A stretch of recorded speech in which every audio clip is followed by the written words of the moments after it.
Hi friends, welcome to my channel. ఇప్పుడు నేను చదివి వినిపించబోయే చందమామ కథ పేరు రాజుగారి ప్రాపకం. పుష్పగిరి నగరంలో ధనంజయ్య, గోపయ్య అనే ఇద్దరు వ్యాపారులు రాజవీధిలో దుకాణాలు పెట్టుకొని సుగంధ ద్రవ్యాల వ్యాపారం చేస్తూ ఉండేవాళ్ళు. ఒకరోజు రాజభటుడు ఒకడు ధనంజయ దగ్గరకు వచ్చి, మిమ్మల్ని రాజుగారు సాయంత్రం తన ప్రత్యేక మందిరానికి వచ్చి కలుసుకోమన్నారు అని చెప్పి వెళ్ళిపోయాడు. సాయంత్రం అవుతూనే ధనంజయ్య రాజుగారి దగ్గరకు వెళ్ళి కొంతసేపటికి దుకాణానికి తిరిగి వచ్చాడు. భటుడి ద్వారా రాజుగారి నుంచి పిలుపు రావటం, ధనంజయ రాజభవనానికి వెళ్ళి రావటం గమనించిన గోపయ్య ధనంజయ వద్దకు వెళ్ళి, నిన్ను రాజుగారు పిలిపించారు కదా, కారణం ఏమిటి అని అడిగాడు. నాకు రాజుగారికి మధ్య ఎన్నో రహస్యాలు ఉంటాయి, అవన్నీ నీకు చెప్పాలా అంటూ ధనంజయ్య గోపయ్యను గట్టిగా కసురుకొని పంపేశాడు. ఆ తర్వాత కూడా ధనంజయ వద్దకు వారానికి ఒకసారి రాజభటుడు రావటం, ధనంజయ సాయంత్రం వేళ రాజభవనానికి వెళ్ళి వస్తూ ఉండటం గోపయ్య గమనిస్తూనే ఉన్నాడు. రాజుగారి దగ్గరకు ధనంజయ ఎందుకు వెళుతున్నాడో ఎంత ఆలోచించినా గోపయ్యకు అంతుపట్టలేదు. ఒకనాడు అతడు భార్యకు సంగతి చెప్పి, ఎంత బుర్రబద్దలు కొట్టుకున్నా నాకు దీని వెనక ఉన్న రహస్యమేమిటో అర్థం కావటం లేదు, నువ్వు కూడా కాస్త ఆలోచించి చూడు అన్నాడు. దానికి గోపయ్య భార్య భర్తకేసి వింతగా చూస్తూ, ఈ మాత్రానికి పెద్దగా ఆలోచించడం కూడానా, ఆ ధనంజయ్య వారానికి ఒకసారి రాజుగారి దగ్గరకు వెళ్ళి వస్తున్నాడంటే ఆయనకు రాజుగారి ప్రాపకం ఉన్నదన్నమాట అన్నది. గోపయ్యకు అంతే అయి ఉంటుందన్న నమ్మకం కలిగింది. అతడు భార్య తెలివితేటల్ని తెగ మెచ్చుకున్నాడు. మీరు నన్ను మెచ్చుకోవటం వల్ల ఒరిగేది ఏమీ ఉండదు. రాజుగారి ప్రాపకం గల ధనంజయ్యను మంచి చేసుకోండి, మనకు ముందు ముందు లాభం కలుగుతుంది అన్నది గోపయ్య భార్య.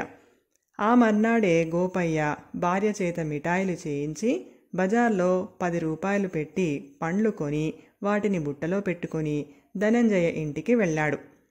ఏనాడు తన ఇంటికి రాని గోపయ్య పళ్ళు మిఠాయిలతో రావటం చూసి ధనంజయ ఆశ్చర్యపోతూ, ఏమిటి ఇలా వచ్చావు, ఇవన్నీ ఎందుకు అని అడిగాడు.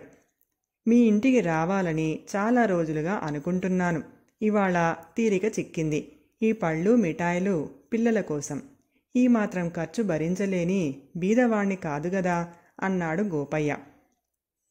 ఆ తర్వాత అతడు ధనంజయతో ఆ మాట ఈ మాట మాట్లాడి ఇంటికి వచ్చేశాడు. ఆ రోజు నుంచి గోపయ్య ధనంజయ ఇంటికి తరచూ వెళుతూ ఏ పళ్ళో మిఠాయిలో పిల్లలకు ఇచ్చి వస్తూ ఉండేవాడు.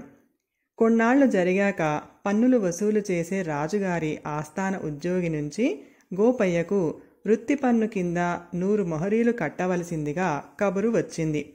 ఆ మర్నాడు గోపయ్య దుకాణానికి బయలుదేరుతూ, నేను సాయంత్రం పన్నులు వసూలు చేసే అధికారి దగ్గరకు పోయి పన్ను కట్టి రావాలి, బహుశా ఇంటికి తిరిగి రావటం కాస్త ఆలస్యం అవుతుంది అన్నాడు భార్యతో. భార్య ఆశ్చర్యంగా, మీరు రాజుగారికి పన్ను కట్టడమేమిటి అన్నది. భార్య ప్రశ్న అర్థం కాక గోపయ్య విసుక్కుంటూ, ఆ చెప్పేదేదో తెలిసేటట్టు సరిగ్గా చెప్పరాదా అన్నాడు. మీకు సాటి వ్యాపారస్తుడైన ధనంజయ స్నేహితుడు, ఆయనకు రాజుగారి ప్రాపకం ఉంది. అలాంటప్పుడు మీరు పన్ను కట్టకపోతే ఆ అధికారి ఏం చేయగలడు? రాజుగారు మీ మీద ఎలాంటి చర్య తీసుకోడు అన్నది గోపయ్య భార్య. గోపయ్యకు భార్య మాటలు బాగా నచ్చాయి. అతడు పన్ను కట్టకుండా ఊరుకున్నాడు.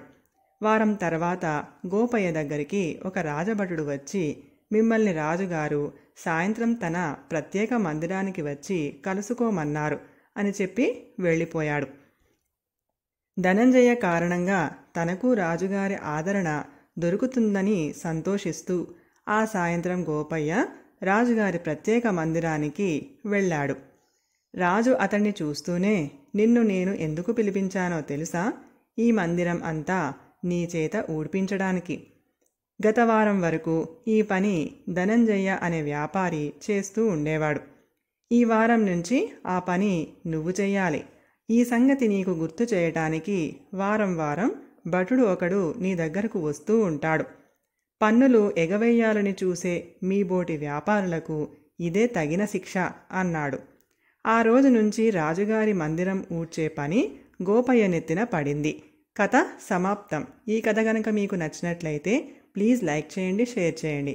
మరిన్ని మంచి మంచి కథల కోసం మా ఛానల్ని సబ్స్క్రైబ్ చేసుకోండి. Thank you.